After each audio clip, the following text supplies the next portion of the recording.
महाकुंभ जाम को लेकर संसद में अखिलेश यादव ने सरकार को घेरा। उन्होंने कहा कि सरकार ट्रैफिक की व्यवस्था ठीक से नहीं कर पाई।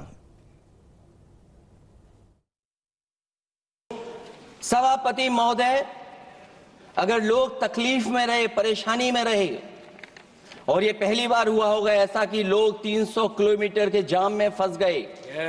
न केवल एक मुख्यमंत्री सभापति महोदय, उन्हें दो मुख्यमंत्रियों को लगाना पड़ा कि कैसे जाम रुक जाए।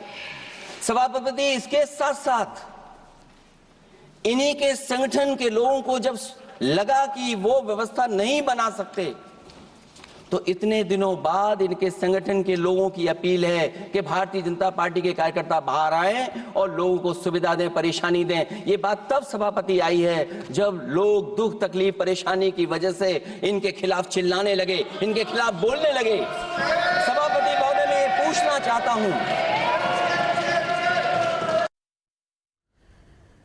महाकुंभ में आस्था का सैलाब उमड़ रहा है। महाकुंभ जाने वाले और वहां से लौटने वाले ज्यादातर रास्तों पर श्रद्धालुओं की भारी भीड़ है, जिसकी वजह से कई जगह पर जाम लग गया है। वहीं प्रयागराज में भीषण जाम के लिए अखिलेश यादव ने लगातार यूपी सरकार पर निशाना साधा। अब सीएम योगी ने अखिलेश के आरोपों को खारिज करते हुए पलटवार किया है और कहा है कि कुंभ में किसी के साथ में भेदभाव नहीं हुआ है। 45 करोड़ श्रद्धालुओं ने स्नान किया। जो लोग जीवन भर वीआईपी ट्रीटमेंट लेते रहे, वही अब सवाल उठा रही हैं।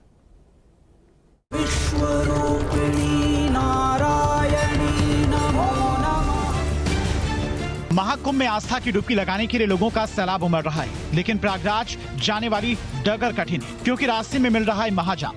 प्रयागराज जाने और वहां से लौटने के तमाम रूट्स पर भारी भीड़ है। अलग अलग शहरों से लाखों की संख्या में श्रद्धालु प्रयागराज आ रही हैं। इसकी वजह से प्रयागराज को कनेक्ट करने वाले हाईवेज पर भारी जाम लगा है।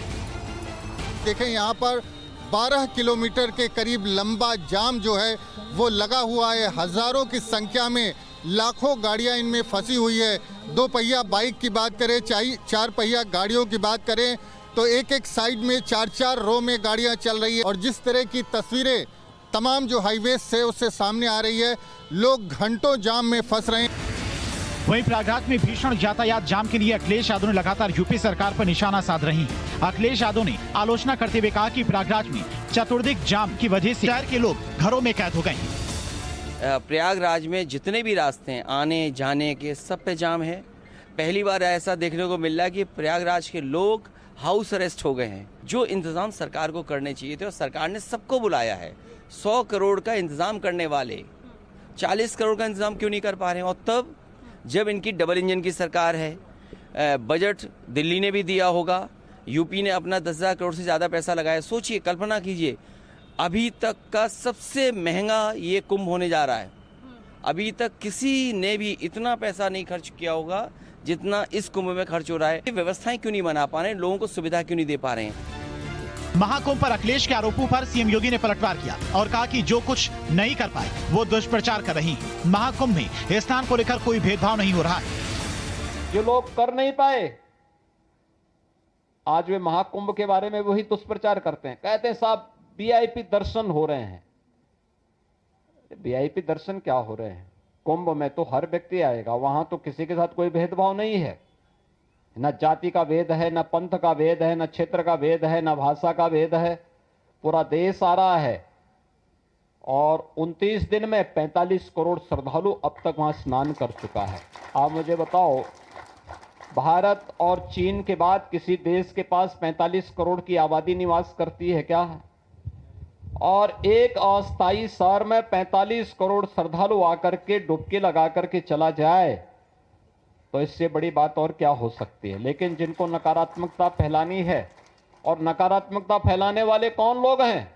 ये नकारात्मकता फैलाने वाले वही लोग हैं जिन्होंने जीवन भर वीवीआईपी ट्रीटमेंट लिया है, सरकार की वीवीआईपी सुविधाओं का उपभोग किया है।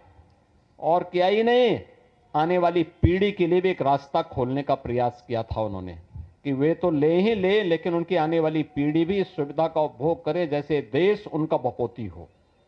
ये वही लोग हैं जो नकारात्मक पैदा करके भारत और सनातन धर्म के विरोध में अपने आप को सदैव उसके खिलाफ दुष्प्रचार करने में मशगूल रहते हैं।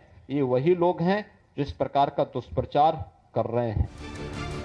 महाकुंभ में मची भगदड़ को लेकर समाजवादी पार्टी के नेताओं की ओर से आ रही प्रतिक्रियाओं को लेकर यूपी के डिप्टी सीएम ब्रजेश पाठक का बयान सामने आया। समाजवादी पार्टी और विपक्षी दल लगातार सनातन संस्कृति के खिलाफ बोलते रहते हैं। महाकुंभ पर भी उन्होंने अनर्गल टिप्पणियां की हैं। हमारी सरकार प्रतिबद्धता के साथ महाकुंभ की व्यवस्था को बेहतर से बेहतर लगाने में लगी हुई है। राज्यसभा सांसद और पूर्व डिप्टी सीएम दिनेश शर्मा ने कहा कि योगी जी को बदनाम करने की साजिश हो रही है। कुंभ दुनिया का सबसे बड़ा श्रद्धालुओं का जमावड़ा बना है। आज लोग 43 करोड़ से ऊपर लोग आ चुके हैं।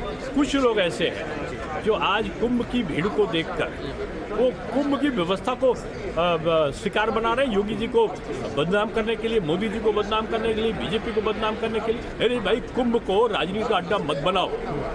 आपकी दुश्मनी योगी जी से, बीजेपी से और मोदी जी से हो सकती है, कुंभ से क्या है?